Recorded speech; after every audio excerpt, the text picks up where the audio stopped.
you have problems with batteries, first you want to look for, it'll have to be real tight. Put a little bit on each terminal. Well, I got a dead battery, so we are going to change my battery in my 2011 Silverado. We got to take the bracket out. Either this bracket or this bracket's got to come out. I'm thinking that one probably should be all I need. This is a 13 millimeter. I'm going to pull this out real quick.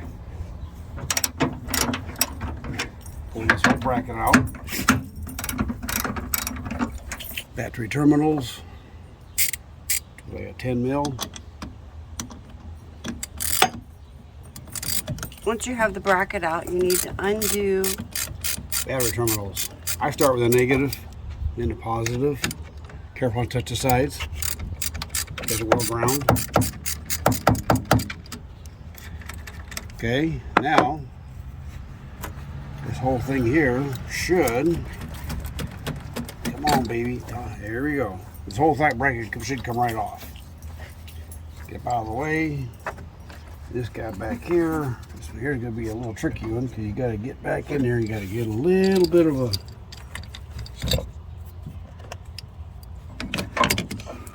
try to get him loose. Okay. Get him up out of the way. Set him there. Now the fun part, lifting this battery up. I don't think there's any hold downs in. Don't see any. Oh, there is. Here's a hold down. Okay, I had to get me a 1/2 inch drive extension. I don't know, about 10 inches long, I guess. Hit that little bolt right there.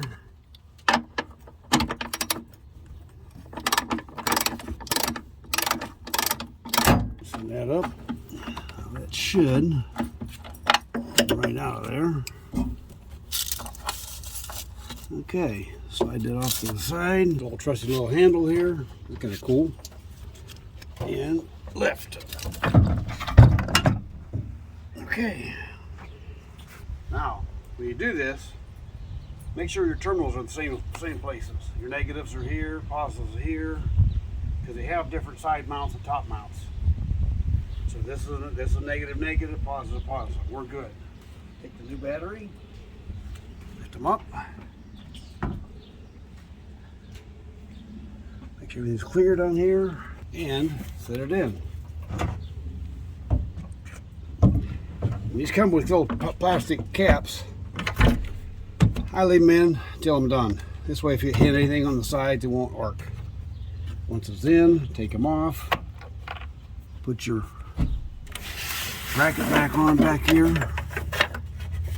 Sometimes it's a little tricky. You gotta get your hand in there. Okay, got the screw in, got it started. That's the hard part, getting the thing in there and get it turned right. Get it snug down. It'll have to be real tight.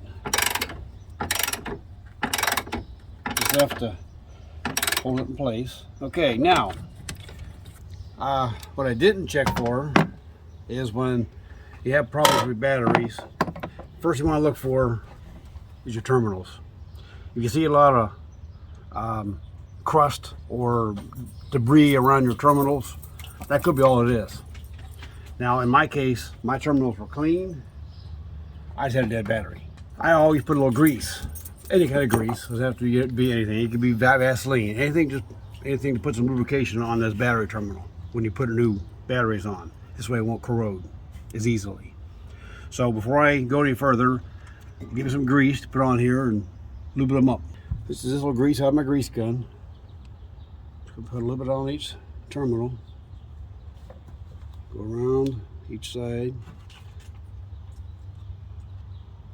Doesn't take a whole lot. Same thing with this one. I always start with negative. Make sure the positive isn't touching nothing. Put your negative on. Now I usually give it a little tap. Use a little hammer or something. I use my socket or my extension here just to get it down on that post. Good. Okay. Then tighten up there.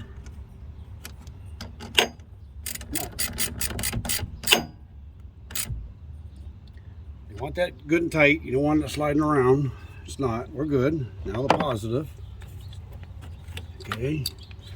Get that out of the way. So you got a little arc. Okay. Make sure that's good down. Get a little tapping. Okay. Tighten down my nut. Now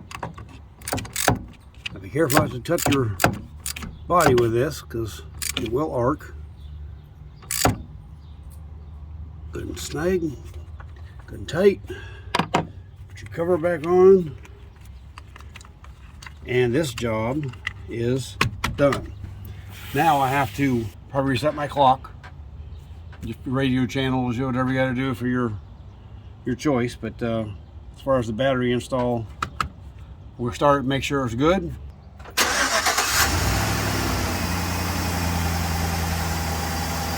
There you go. Project finished.